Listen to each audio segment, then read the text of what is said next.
एक बात सोचिए, अगर आपके खेत में उगाना आपके हाथ में ना हो पर कोई और डिसाइड करे कि आपको क्या उगाना है और उसी से आपका जीवन चलेगा, तो क्या आपको वो आज़ादी कहेंगे? ये कहानी है अंग्रेज़ों के एक अजीब और डेंजरस प्लान की, जिसमें उन्होंने भारत के किसानों के हाथों से हल छीन लिया और उनके फैसले करने का हक भी। Welcome to class 8 history chapter 3 ruling the countryside. यहाँ हम जानेंगे किस तरह ईस्ट इंडिया कंपनी ने ज़मीन के कानून बदले, किसानों की ज़िंदगी को एक पैसा कमाने वाली मशीन बनाया और किस तरह उन्होंने कंपनी राज के जरिए भारत की धरती को लूट लिया, बिना तलवार के, बिना गोलियों के। इस चैप्टर में रॉबर्ट क्लाइव, जमींदार, इंडिगो प्लांटर और बंगाल के किसानों की असली कहानी है। एक ऐसी हिस्ट्री जिसमें हमने कभी टेक्स्ट बुक से बाहर सोचा ही नहीं। आज चलते हैं उन खेतों की मिट्टी तक जहां से अंग्रेज़ों ने सिर्फ फसल नहीं बल्कि भारत का फ्यूचर भी काट लिया। Number 1, the need to control the land. East India Company ने बंगाल को जीतने के बाद सिर्फ राजनीति नहीं, ज़मीन पर कंट्रोल करना चाहा। लेकिन सवाल ये था, कैसे? कंपनी को समझ आ गया था कि अगर भारत से पैसा कमाना है तो टैक्स कलेक्शन पर पूरा कब्जा चाहिए, और भारत एक कृषि प्रधान देश था जिसका अर्थव्यवस्था खेत खलिहानों पर टिकी थी। लेकिन एक दिक्कत थी, कंपनी का अफसर ज़मीन, उसकी उपज और किसानों के दर्द को नहीं समझते थे। उन्होंने डिसाइड किया, हम एक ऐसा सिस्टम बनाएंगे जहां सब कुछ प्रिडिक्टेबल हो, टैक्स भी और प्रॉफिट भी। और यहीं से शुरू हुआ एक नया चैप्टर इन ब्रिटिश रूल, जहां ज़मीन का कानून भी फिरंगी बनाएंगे और अनाज की कीमत भी वही तय करेंगे। Permanent settlement of 1793, fix the tax, forget the farmer. Lord Cornwallis ने इंट्रोड्यूस किया एक नया सिस्टम, परमानेंट सेटलमेंट। इसमें ज़मींदार को दिया गया एक सिंपल फार्मूला, तुम हर साल एक फिक्स अमाउंट का टैक्स हमें दो, बाकी जितना चाहो किसान से वसूल लो। ज़मींदार बन गए मिडिलमैन, उनका काम थे किसानों से टैक्स लेना और अंग्रेज़ों को देना। कंपनी के लिए ये सिस्टम बढ़िया था, हर साल फिक्स पैसा मिलता था, कोई रिस्क नहीं था और उन्हें किसानों से डायरेक्टली डील भी नहीं करना पड़ता था। लेकिन किसान क्या, वो बन गया एक मशीन जिसे सिर्फ एक टैक्स निकाला जा रहा था, चलिए चाहे बारिश हो या सूखा। The rise of the greedy zamindars. जमींदार को लगा उनका राज शुरू हो गया है, अब उनके पास था पूरा गांव और उसके किसान। लेकिन अगर कोई किसान टैक्स ना दे पड़े तो क्या उसका ज़मीन छीन लिया जाता और एक्शन में ज़मीन बेच दी जाती किसी और ज़मींदार को। इस चक्कर में कई ज़मींदार भी बैंकरप्ट हो गए, क्योंकि उन्हें भी हर हाल में फिक्स टैक्स देना था। आखिर में सिस्टम फेल होने लगा, लेकिन कंपनी ने सिस्टम कभी कैंसिल नहीं किया, क्योंकि कंपनी को पैसा टाइम पे मिल रहा था। किसान मरे या जिए उन्हें फ़र्क नहीं पड़ता था। Ryotwari and Mahalwari, new way to exploit. Bengal के बाद जब कंपनी साउथ इंडिया और नॉर्थ वेस्ट प्रोविंसेस में बढ़ी तो नए सिस्टम लाए गए। रैयतवाड़ी सिस्टम साउथ इंडिया में, ये कंपनी सीधे किसान मतलब रैयत से टैक्स लेती, ज़मींदार का रोल हटा दिया गया। Mahalwari system north west Punjab, यहाँ गांव के एक ग्रुप जिसको महल कहते थे उन साथ टैक्स भरना पड़ता था उनको एक साथ।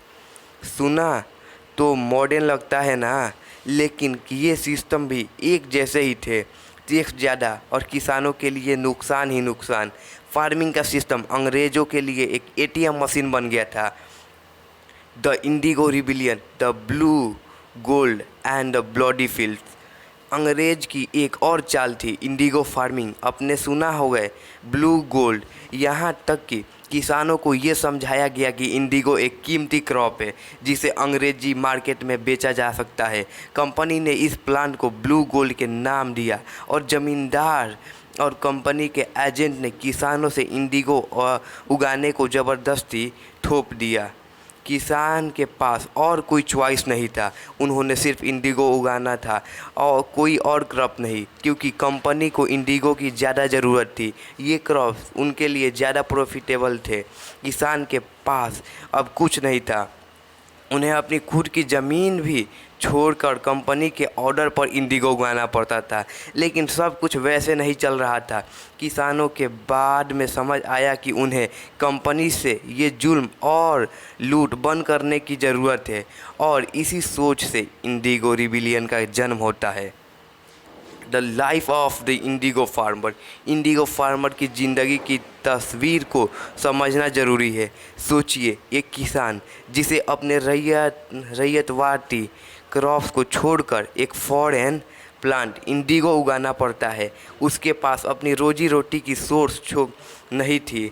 इंडिगो के लिए लैंड को स्पेशल ट्रीटमेंट चाहिए होता था। उन्हें हर साल ज़्यादा वाटर और फर्टिलाइज़र देना पड़ता था, जिससे उसका अपना क्रॉप ख़त्म हो जाता था।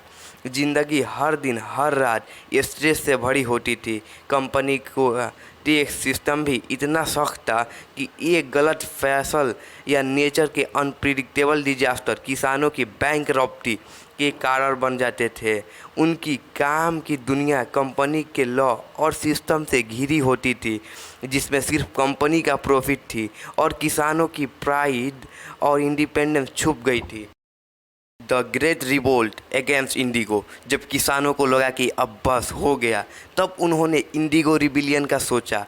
1859 to 1860 में बंगाल के किसानों ने मिलकर इंडिगो फार्मिंग के खिलाफ खड़ा हो गया। उन्होंने अपना प्रोटेस्ट शुरू किया और ज़मींदार और कंपनी के अगेंस्ट के खिलाफ वायलेंस भी किया। किसानों की डिमांडिंग थी, इंडिगो फार्मिंग बंद करो और हमारी खुद की क्रॉप्स को उगाने दो। उन्होंने स्ट्राइक लिया, काम बंद कर दिया, और एक मोमेंट में ये छोटा सा रिवोल्ट एक बड़े सामाजिक और इकोनॉमिक मूवमेंट में बदल गया। कंपनी ने इस रिवोल्ट को पूरा दबाया, लेकिन किसानों की आवाज़ अब सुनाई देने लगी थी। ये रिवोल्ट ना केवल इंडिगो के खिलाफ था, बल्कि उनके फंडामेंटल राइट के लिए भी एक लड़ाई थी। The official report and the aftermath. Indigo rebellion के बाद कंपनी ने एक और ऑफिशियल इंक्वायरी कमीशन बनाया, जिसमें सर रॉबर्ट मार्टिन जैसे ऑफिशियल ने खोज की।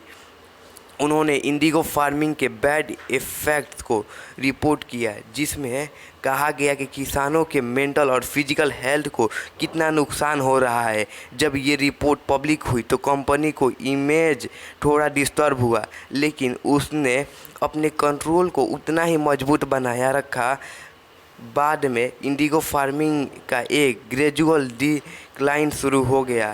कंपनी को इंडिगो का बिजनेस प्रॉफिटेबल नहीं लगा और किसानों को अपनी खुद की लैंड और घाटा बचाने का चांस मिला। लेकिन हर एक रिवोल्ट और स्ट्रगल के बाद भी किसानों की ज़िंदगी कुछ ज़्यादा आसान नहीं हुई थी।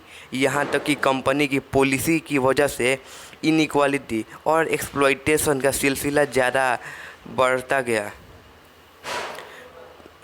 Reflection and summary. तो दोस्तों, रूलिंग द कंट्री साइड ये चैप्टर एक शिक्षा है हम सबके लिए, एक कहानी है किसानों के स्ट्रगल की, जो एक तरफ अपनी मेहनत से अपनी खेत में कुछ उगाना चाहे और दूसरी तरफ उनके ज़मीन और फ़ायदे को कंपनी ने अपनी पावर के लिए एक्सप्लॉइट किया।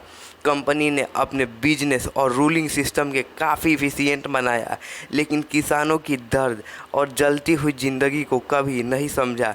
ये चैप्टर हमें ये बताता है कि कैसे हमारे प्रभावित होते हुए चीज़ों को समझना और अपने हक के लिए खड़ा होना ज़रूरी है। रूलिंग द कंट्री साइड में सिर्फ एक कहानी नहीं है, ये एक शिक्षा है जो हमारे सोशल और इकोनॉमिक सिस्टम को समझने में मदद करती है। इस चैप्टर में हमने ये सीखने को मिलता है कि देश के किसानों को किस तरह से कब्जा किया गया, उनसे उनके हक छीन लिए गए और कैसे उन्होंने अपनी ज़िंदगी और इंडिपेंडेंस के लिए लड़ाई लड़ी। अगर आपको ये हिस्ट्री की कहानी पसंद आई हो तो लाइक करें, शेयर करें और हमारे चैनल को सब्सक्राइब करना ना भूलें। जब तक हम मिलते हैं अगले एपिसोड में, अपना ख्याल रखिए और हिस्ट्री को समझना जारी रखें।